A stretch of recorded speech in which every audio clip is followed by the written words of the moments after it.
Tuition teacher बच्चों को businessman के घर पढ़ाने आती है। उसके बाद बिजनेसमैन, उसकी पत्नी और उसके नौकर मिलकर कर देते हैं उसकी हत्या। ऐसा क्या हुआ कि उन्हें ट्यूशन टीचर की हत्या करनी पड़ी? घटना की पूरी सच्चाई जानने के लिए वीडियो में अंत तक बने रहें। भारत भूमि न्यूज़ पर मैं आपके साथ बंटी रावत। घटना मार्च 2022 की है।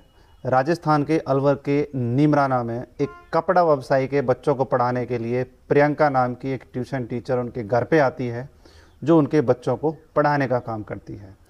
ट्यूशन टीचर की उम्र लगभग 29 साल है।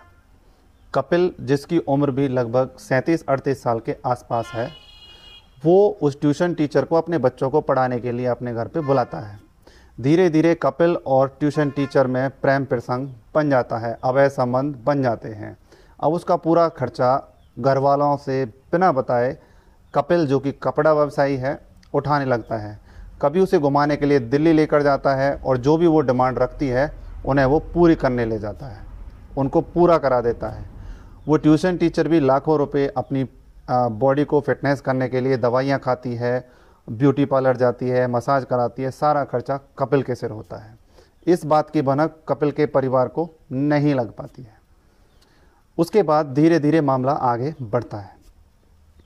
प्रियंका नाम की ट्यूशन टीचर कपिल पर शादी के लिए दबाव बनाना शुरू कर देती है कि वह उससे शादी करें, क्योंकि कपिल बार बार उस ट्यूशन टीचर के साथ अवैध संबंध बनाता है। महिला इस चीज़ का फ़ायदा उठाकर उसकी वीडियोग्राफी कर लेती है, उसको ब्लैकमेल करने के लिए। लास्ट में उससे 50 लाख रुपए की डिमांड रखी जाती है कि अगर वह उसे छुटकारा पाना चाहता है तो उसको 50 लाख रुपए दे दे, वह उसकी ज़िंदगी से निकल जाएगी। लेकिन व्यापारी परेशान हो जाता है, 50 लाख रुपए की राशि उसे नहीं दे पाता है, ना ही उससे शादी करने के लिए तैयार होता है। जब वह अपनी पत्नी और अपने परिवार के लोगों को इस घटना के बारे में बताता है तो वो भी सन्न रह जाते हैं और उस महिला को अपने रास्ते से हटाने की योजना बनाते हैं। 14 तारीख को उस महिला को अपनी गाड़ी में पैसे निकलवाने के बहाने से बिठाकर ले जाते हैं।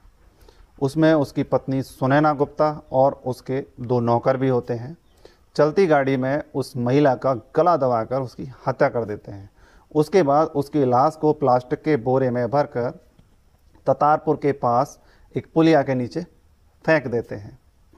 जब इसकी सूचना ततारपुर थाने में दी जाती है तो सबको पोस्टमार्टम के लिए ले जाया जाता है। तो उस महिला की पहचान प्रियंका बहल के रूप में की जाती है। पुलिस मामले की जांच करते करते कपिल के घर तक पहुंच जाती है और प्रियंका बहल के घर, जो कि दिल्ली की रहने वाली होती है, उसके घर तक पहुंच जाती है। जब सीसीटीवी फुटेज खंगाला जाता है तो पता चलता है कि गाड़ी में इसको बैठाकर ले जाया गया था और उसके बाद से ये 29 साल की ट्यूशन टीचर, जिनका नाम प्रियंका बहल है, अपने घर नहीं पहुंची है। तब जाके इस मामला का खुलासा होता है। बिना परिवार की सहमति के अवैध संबंध बनाना कितना घातक हो सकता है, आप इस घटना से अंदाजा लगा सकते हैं। इसीलिए कहते हैं कि अपना और अपने परिवार का सतर्कता से ध्यान रखें, जिससे अगर परिवार का कोई सदस्य गलत रास्ते पर है तो उसे समझा बुझा के ठीक रास्ते पर लाया जा सकता है, जिससे ऐसी भविष्य में होने वाली परेशानियों से बचा जा सके। इस घटना को बताने के पीछे किसी की भावनाओं को आहत करने का उद्देश्य नहीं है, बल्कि आपको सतर्क, सावधान और सुरक्षित रखने का है। फिर मिलते हैं इसी तरह की और सच्ची घटना के साथ। तब तक के लिए जय हिंद, जय भारत।